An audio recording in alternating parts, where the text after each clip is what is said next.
السلام علیکم ورحمۃ اللہ وبرکاتہ۔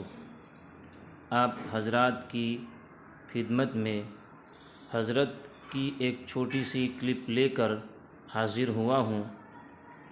اللہ تعالیٰ تمام کو اس پر عمل کرنے کی توفیق عطا فرمائے، آمین۔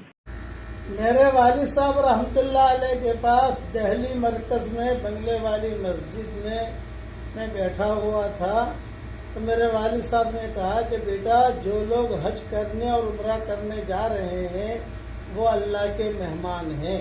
ابن ماجہ میں یہ حدیث ہے۔ میرے والد صاحب نے کہا، تو میں نے کہا ابا ہم تو مہمان بنے نہیں، اب وہاں تو ہم جا سکتے نہیں۔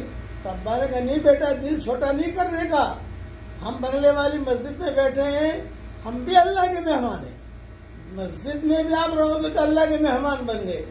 بس فرق اتنا ہے کہ وہ جو مکہ مدینہ آ رہے ہیں وہ ذرا وی آئی پی مہمان ہیں، وہ فرسٹ کلاس والے ہیں، ہم ذرا سیکنڈ کلاس والے ہیں۔ پھر میں نے کہا ابا ہم فرسٹ کلاس والے کیسے بنیں گے؟